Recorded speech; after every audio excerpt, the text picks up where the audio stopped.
Selamat datang di Virtual Spoiler. Jangan lupa like, komen, subscribe, dan follow.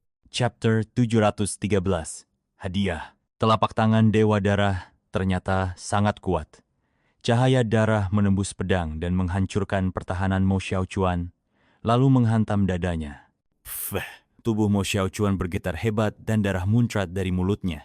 Ia terpental bersama pedangnya. Ruang berputar seketika. Tubuh Yung Xiao berubah menjadi petir, meraih Mo Xiaochuan, lalu berteleportasi menuju kuburan di bawah. Kau ingin melarikan diri? Tatapan Dewa Darah memancarkan cahaya dingin. Kekuatan dua orang ini benar-benar menakutkan.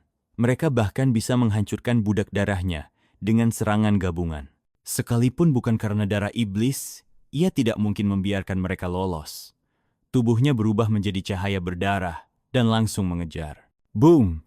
Yung Xiao memasukkan Mo Xiaochuan ke dalam tablet alam dewa, lalu kembali berubah menjadi petir dan jatuh ke bawah. Gunung seketika dipenuhi debu, meninggalkan lubang hitam raksasa. Klon Dewa Darah mendarat di puncak gunung. Wajahnya menegang. Begitu memasuki zona terlarang, kesadaran surgawi tak berguna. Ia menatap tanah tanpa berkedip. Khawatir Yung Xiao menghilang seperti ikan masuk ke laut. Sulit sekali ditemukan lagi. Zhong Runian, penanggung jawab lokasi pemakaman, juga turun. Ia menatap lubang itu dengan wajah serius. Tuan Istana, mungkinkah dia melarikan diri dari bawah? Ekspresi Dewa Darah berubah. Ia segera menyelam ke dalam lubang. Ledakan besar terdengar. Bumi ikut bergetar. Tak lama kemudian, cahaya darah menyembur keluar. Dewa Darah muncul dengan wajah kelam dan meraung, "Sial!" Dia bukan hanya melarikan diri, tapi juga meninggalkan jebakan untuk Zhong Runian. Apakah engkau punya cara menemukan seseorang di kuburan ini? Zhong Runian tampak gelisah. Tuan Istana, medan di sini sangat rumit, dipenuhi berbagai fenomena aneh. Kesadaran surgawi sama sekali tak berguna. Jika dia benar-benar bersembunyi di dalam sepanjang hidupnya, kami tak bisa berbuat apa-apa. Tapi kita bisa mengumumkan hadiah, memerintahkan semua penggarap dan pemburu harta untuk mencarinya bagi kita. Benar, itu satu-satunya cara. Segera sebarkan pengumuman. Siapapun yang menemukan jejak mereka dan membantu menangkapnya akan diberi hadiah persenjataan tingkat 9. Jika ada yang bisa mengambil kepalanya, akan kuberi 3 persenjataan tingkat 9. Suara dingin keturunan Dewa Darah membuat Zhong Runian terperanjat. Tuan Istana, bukankah hadiah itu terlalu besar? Keturunan Dewa Darah menatapnya tajam. Kedua orang itu layak mendapat harga ini. Lagi pula mereka sudah beberapa kali lolos dariku. Dari sekian banyak orang di kuburan ini, siapa yang bisa benar-benar membunuh mereka? Bahkan informasi kecil saja sudah berharga. Selain itu, kirim orang ke istana, kumpulkan semua Martial Sovereign, lalu bentuk formasi Iblis 9 Yin Hao Yuan untuk menyegel seluruh pemakaman ini. Begitu ada jejak mereka, pastikan mereka tak punya jalan keluar. Baik, Zhong Runian gemetar. Formasi Iblis 9 Yin Hao Yuan adalah formasi nomor 1 di Istana Dewa Darah. Dibentuk oleh seluruh tokoh besar Martial Sovereign sekaligus. Bahkan Martial Sovereign tingkat puncak pun sulit meloloskan diri darinya. Kini formasi sehebat itu dipasang hanya untuk menghadang 2 orang, membuatnya semakin penasaran apa istimewanya mereka, sehingga Tuan Istana menganggap mereka begitu penting. Ia tak berani menunda, segera terbang untuk menyebarkan hadiah dan mengirim kabar ke sekte. Sementara itu, keturunan Dewa Darah melayang tenang di langit.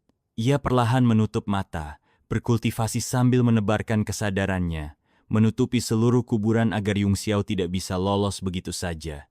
Semua seniman bela diri di pegunungan bawah mendongak. Ekspresi mereka dipenuhi keterkejutan dan keheranan. Tak lama kemudian, pengumuman hadiah disebarkan melalui berbagai cara. Video Yung Xiao dan Mo Xiaochuan ikut menyebar, membuat seluruh prajurit di Boneyard gempar. Hanya dengan memberikan informasi tentang seorang Martial Supreme bintang 1 dan seorang Martial Sovereign bintang 4, mereka bisa mendapatkan senjata mistik tingkat 9. Darah semua orang pun mendidih.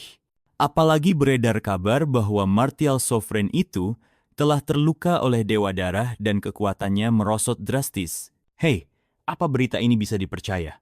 Katanya cukup memberi petunjuk saja, kita bisa dapat senjata tingkat 9. Omong kosong! Lihat sendiri Dewa Darah di udara. Dia yang memimpin pertempuran tadi. Jangan bilang kau tak melihat sengitnya pertarungan itu. Keduanya memang kuat. Martial Supreme masih bisa ditangani, tapi aku penasaran bagaimana keadaan Martial Sovereign yang terluka itu. Menurutku pasti buruk. Kau juga tahu teknik Istana Dewa Darah. Mana ada serangan mereka yang bukan jahat dan mematikan? Satu pukulan saja bisa merenggut separuh nyawa. Yah, aku tak peduli. Kalau Martial Sovereign itu masih sanggup melawan, kita cukup memberikan informasi.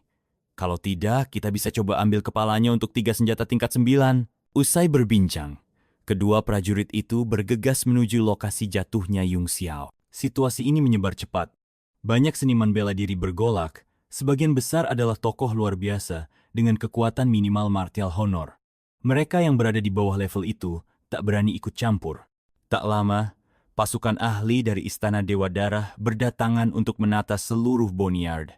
Areanya luas dan susunannya besar, sehingga meski Yung Xiao lolos dari jebakan, ia pasti akan tertangkap begitu keluar dari Boneyard. Menarik sekali. Kalau sampai menarik perhatian Dewa Darah, pasti keduanya menyimpan sesuatu yang nilainya lebih tinggi dari 3 senjata tingkat 9. Di hutan berkabut, dedaunan berdesir. Tiba-tiba sesosok tubuh muncul perlahan. Warna kulitnya menyatu dengan daun-daun gugur, membuatnya nyaris tak terlihat. Wajahnya tertutup janggut kusut. Entah berapa lama ia bersembunyi di sana. Ia menyeringai, memperlihatkan giginya, dan bergumam, 3 tahun aku mengasingkan diri. Tak kusangka keluar-keluar langsung disuguhi harta karun. Hahaha, keberuntungan datang padaku. Di sebuah lembah, air danau yang tenang tiba-tiba terbelah. Nyala api membumbung ke langit. Seluruh danau pecah, menyingkap lautan api di bawahnya. Dari sana, seberkas cahaya melesat ke daratan. Sosok wanita anggun berdiri dengan kain muslin merah tipis membungkus tubuhnya. Auranya begitu mencolok. Rambut panjangnya berkobar seperti api yang menjuntai ke punggung. Ia mengendus udara, lalu berbisik dengan suara menggoda, api neraka musim semi kuningku barusan bereaksi. Sepertinya ia merasakan nyala api lain yang lebih kuat. Jika aku bisa mendapatkan benih api mutasi itu, aku bisa sepenuhnya membangkitkan kekuatan suciku. Aku harus melihatnya sendiri. Begitu ucapannya selesai, tubuhnya sudah berubah menjadi bola api yang melesat jauh menembus Boneyard. Ki spiritual di pemakaman ini amat melimpah, ditambah berbagai energi dan tempat aneh yang tersebar di dalamnya. Banyak ahli dari beragam aliran hidup dalam pengasingan di sana, dan mereka pun terusik oleh pertempuran serta hadiah yang diumumkan Dewa Darah. Tuan Istana, formasi Iblis 9 Yin Hao Yuan sudah siap. Jangkauan susunan utama 1000 mil. Untuk memastikan tak ada celah, kami juga menambahkannya dengan susunan tambahan hingga 3000 mil lagi. Zhong Grunian melapor hati-hati. Bagus.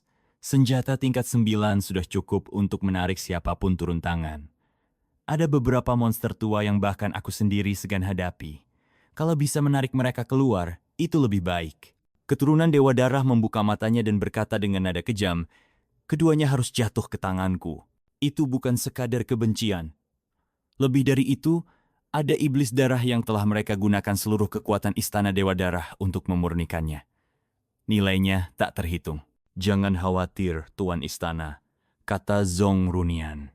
Bahkan jika monster tua itu turun tangan, kita masih bisa menangkap keduanya dengan bantuan formasi ini.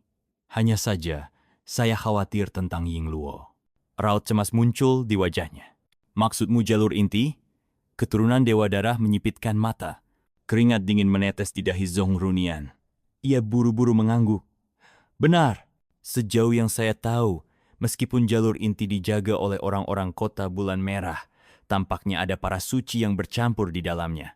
Jika keduanya melarikan diri ke arah sana, dan ditemukan oleh kota Bulan Merah lalu dibunuh, maka kita akan kehilangan kesempatan. Kita tidak bisa membiarkan mereka jatuh ke tangan kota Bulan Merah. Tanah pemakaman ini memang luas, kemungkinan mereka menuju jalur inti memang kecil, tapi aku tidak bisa mengambil risiko. Ajak sekelompok ahli untuk berjaga di jalur menuju bagian inti, hanya untuk berjaga-jaga. Yah, Zhong Grunian segera menerima perintah dan bergegas pergi. Wajah keturunan Dewa Darah semakin serius. Masalah ini makin tak terkendali. Jika ada yang mengetahui tentang Blood Beast, pasti akan menimbulkan badai besar. Ia harus menemukan Yung Xiao dan Blood Beast secepat mungkin. Saat itu, Yung Xiao telah menemukan tempat terpencil untuk bersembunyi. Keanehan kuburan ini membuat rasa penasarannya bangkit. Bahkan kesadaran surgawinya sebagai alkemis tingkat 8 ditekan dan tidak bisa menyebar sama sekali. Pembatasan indera ketuhanan yang sekuat ini, metode apa yang bisa menghasilkan hal seperti ini? Yung Xiao mengerutkan kening. Ia memang pernah mendengar tentang Boneyard, tapi tempat itu tidak begitu terkenal di benua ini, sehingga hanya sedikit orang di wilayah timur yang mengetahuinya. Saat hendak memeriksa lebih dalam, pikirannya tiba-tiba bergerak dan ekspresinya berubah. Ia buru-buru mengeluarkan tablet alam dewa dan masuk ke dalam dengan kilatan cahaya. Di dalam tablet itu, Mo Xiaochuan meraung kesakitan di tanah. Seluruh tubuhnya memerah dan aura pembunuh yang mengerikan terus bermunculan darinya, perlahan membentuk bayangan samar di udara. Yung Xiao mengerutkan kening, wajahnya seketika menjadi gelap. Ia berteriak marah, "Makhluk keji, berani sekali kau menimbulkan masalah." Tangannya terulur dan tanda cakar emas langsung terbentuk di udara. Cakar itu mencengkeram bayangan merah di atas Mo Xiaochuan dengan kuat, membuatnya meronta sambil berteriak ketakutan. Bayangan itu adalah roh jahat yang bersembunyi di tubuh Mo Xiaochuan. Mungkin ia menemukan kesempatan untuk muncul setelah Mo Xiaochuan terluka oleh keturunan Dewa Darah. Yung Xiao tidak bisa menahan rasa cemasnya. Ia mengira Mo Xiaochuan hanya terluka ringan. Ternyata ia bahkan tidak bisa menekan roh jahat itu. Cederanya jelas jauh lebih parah dari dugaan. Terima kasih sudah mendengarkan Virtual Spoiler. Sampai jumpa di pembahasan berikutnya.